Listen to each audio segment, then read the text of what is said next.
what we are also seeing in the Indian ecosystem, in the Indian startup ecosystem, is that we're seeing a lot of investors coming up. Investors who are again looking at smaller organizations, the startups that are in the growth phase, startups who have matured to some extent, and obviously the bigger ones like Flipkart and Snapdeals of the world. So what's happening in the entire the era of entrepreneurship today is more and more people are becoming entrepreneurs. They are getting onto startups.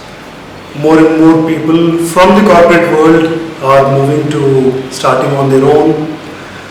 College kids, who've just done their college and starting on their own. And slowly there are more and more mentors, the more coaches, the more freelancers, who are trying to help these people, and the more and more investors, angel investors, venture capitalists, PE fund, a lot of people who are also, trying to capitalize on, some very good ideas. So, if you look at, everybody's benefiting. Everybody is part of the whole ecosystem. Everybody is running, everybody is chasing their dreams. Some of them are chasing their dreams, some of them are capitalizing on someone else's dream. Somebody just want to be part of the spirit of entrepreneurship. Now, while it is very interesting, exciting, and something that everybody wants to be part of, I've been part of my own journey. I've worked for large corporate for about 12 years and finally made it a day saying, look, I've done enough of my corporate, let me chase my dream. Okay, now everybody is chasing their dream, because when you talk about dreams, you talk about Steve Jobs, you talk about Walt Disney, you talk about Mark Zuckerberg, you talk about Larry Page. I mean, there's so many Richard Bransons of the world. Everybody talks about dreams, chasing them, going there and do what you like to do, what you are passionate to do, and unless you go there, you actually don't get there. So I wanted to be part of my own journey, my own entrepreneurial journey, because I always wanted to chase my dreams. So after about 3-4 years, after dilly-dallying and trying to figure out how do I quit my rosy corporate job, and finally decided to move. And in the last 4 years, I've had my own learnings, and I've seen the entrepreneurial space very closely. I mean, looked at various aspects, looked at how the Silicon Valleys of the world operate, how the recently incubated tea hub in Hyderabad, how they operate, which is one of the largest in India as far as the startup incubation is concerned. So every entrepreneur goes through his own journey, like Joseph Campbell says proudly that every hero has to go through his own challenges. Every hero has his own story to say. So to me, every entrepreneur is a hero, and every entrepreneur will have to go through a journey which only he has to relish. Doesn't matter, what the outside world is talking about or saying about, but it is your journey. So, I mean, it is your calling, right? So you have to rise, you have to run the way you have to run, you have to live the way your journey asks you to live. So in my 4 years of entrepreneurial journey, I've seen a lot of things changing, both internal, external, the ecosystem, how it started, what happened to me, what I've seen in my own organization, what I've seen in my the organizations that I was supporting. So Fortunately, unfortunately, a lot of things that we wanted to emulate from the, the, um, the West, though they call it as, the wild West. I wanted to, I've seen some of the patterns, which worked, some patterns, which couldn't work because, we just copied them. I mean, without putting our own thought process into it. So, we've blindly copied, some of them. I mean, obviously, it worked in Silicon Valley doesn't mean that it's going to work here, because every market is different, especially when it comes to India.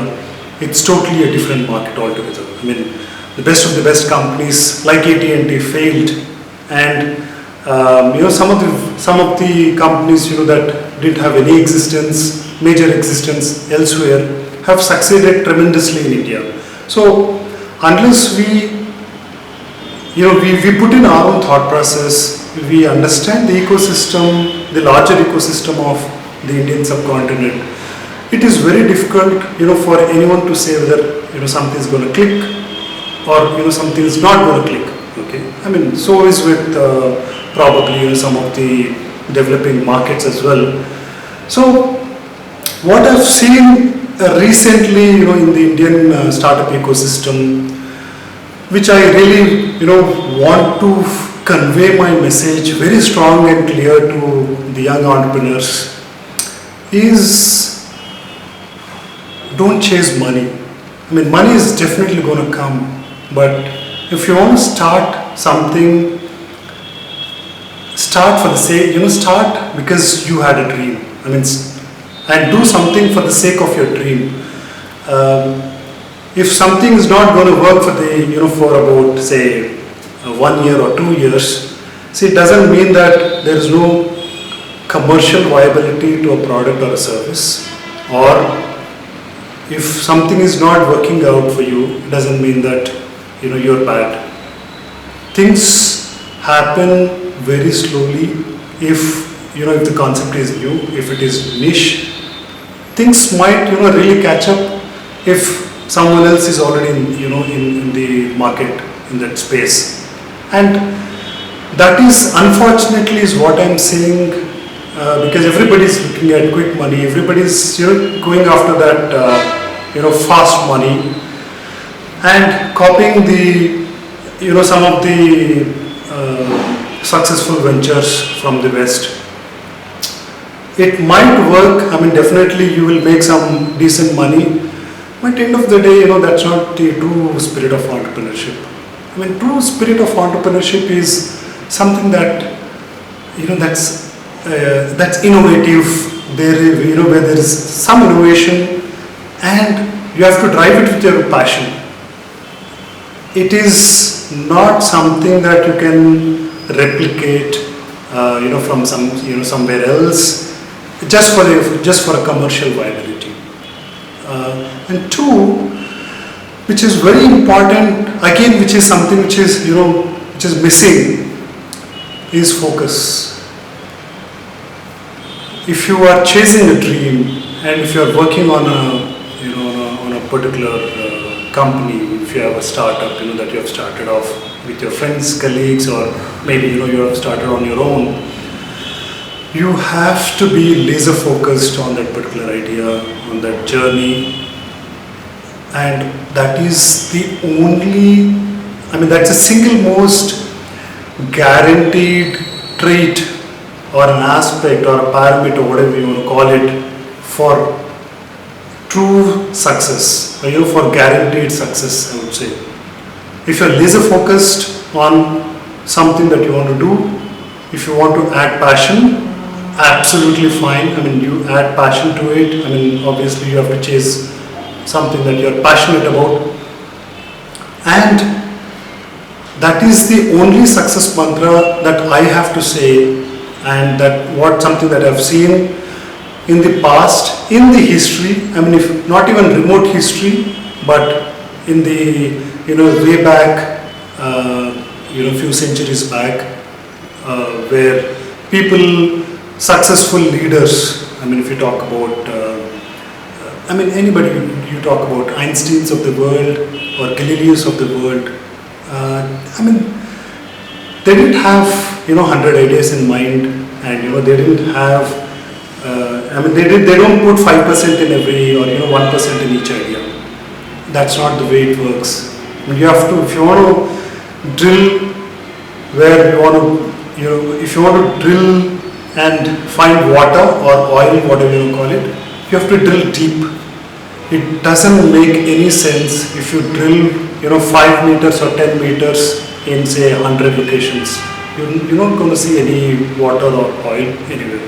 You have to drill 100 meters, 200 meters in one location, on one idea, to actually get what you want to see, which is results, or your satisfaction, personal satisfaction, or where you can say I've arrived, whatever you call it.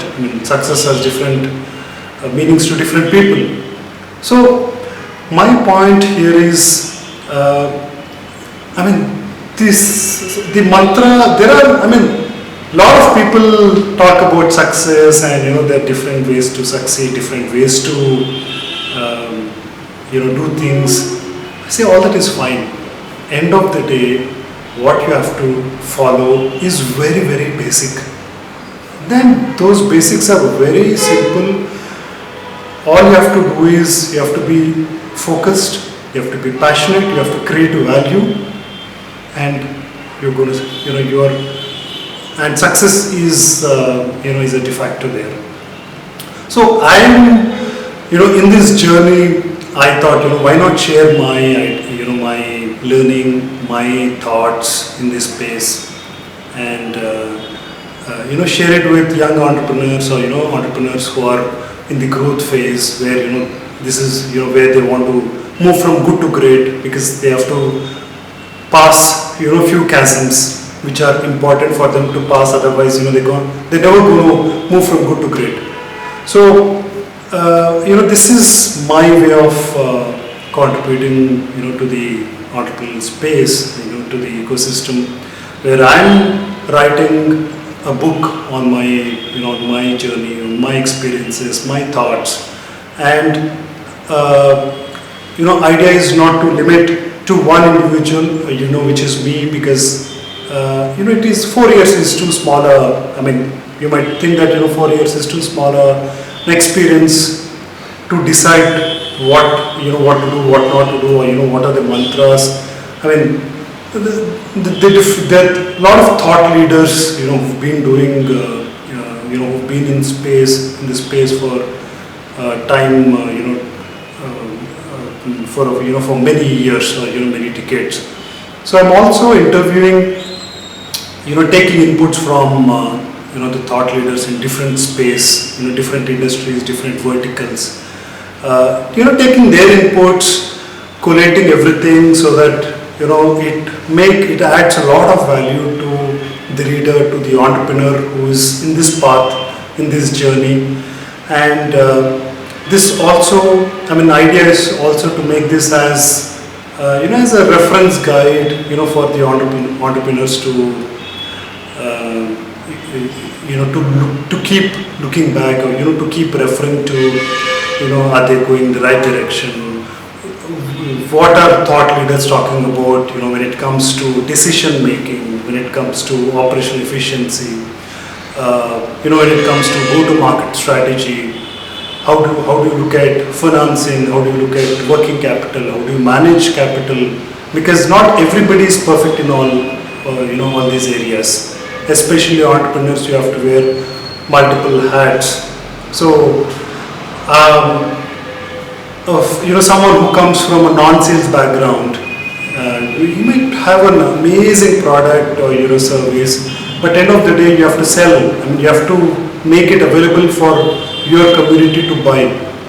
So how do you sell your product or service? So these are very basic stuff that I've put in, and is going to add a lot of value to entrepreneurs, who's got limited knowledge on specific topics. So for them, it's going to, the idea is to help them, in their journey. And that's a true spirit of entrepreneurship, I feel, because that is the way, I mean, in whatever way you can add value to the ecosystem, you do it, because as a mentor, I mean, like Richard Branson says, mentorship cannot be valued in money. I mean, how can a mentor charge, when he's mentoring to the startups that he's mentoring? Because when you put money to the whole relationship, it gets biased. I mean, you are actually treating it as a commercial transaction. So, this is again something that I learned from great leaders, who've been encouraging entrepreneurs across the globe, and this is my way of showing the spirit of entrepreneurship. My true belief, this is what I truly believe, that the next Googles of the world, or Facebooks of the world, or whatever you call it, the next big idea is definitely not going to come from the metros or the cities. There are ideas down there sitting in Class A, Class B towns. I'm talking about Indian cities, Class A, Class B towns. There is enough and more talent available out there, and that is where the next big ideas are going to be generated, and that is my belief. So this book is specifically being written to people who don't have great education, or who've not been through the entrepreneurial course of things, and who don't have an opportunity to meet a lot of entrepreneurs. Fortunately, I had. So this is what I'm trying to do, and this is something that is being written in the book. And the videos that I'm taking with all the thought leaders in different verticals is being put up on a YouTube channel, and different aspects of the topics that they're going to talk about are being pasted on different topics that are in the book, in relevant portions. So I think probably this is what I have to say. I think we've just started. India has just started seeing entrepreneurship. It's very nascent, I would say, in India as far as the entrepreneurship is concerned. Going forward in the next 10-15 years, I think is going to be extremely crucial, especially starting from 2020 to 2025 is where we are going to see the biggest action in this space. And if you want to be active, then you have to start today, because we just have about 3-4 years left. So if you really want to have drive your passion, your dreams, then I think entrepreneurship is a way forward. It might not give you a lot of money at times. It might not. I mean, you might have to face a lot of challenges. You might have to go through very difficult times. You might have to go through a lot of rejections. But end of the day, the amount of satisfaction that you see in this, when you become successful, or when you achieve something, when you add value to your clients, when you add value to the to the space, when you add value to your own self, I think that to me is real success of an entrepreneur, which cannot be equated to any amount of money, any amount of power, or any amount of status or designation, because entrepreneurship is an inner calling, and how can you compare anything which is totally intangible, to something, which is very petty as money, or something that is tangible. So let this spirit of entrepreneurship stay alive in India, and I wish all the very best to the hundreds of entrepreneurs that are who are seeing and possibly willing to dream and chase their dreams. Thank you.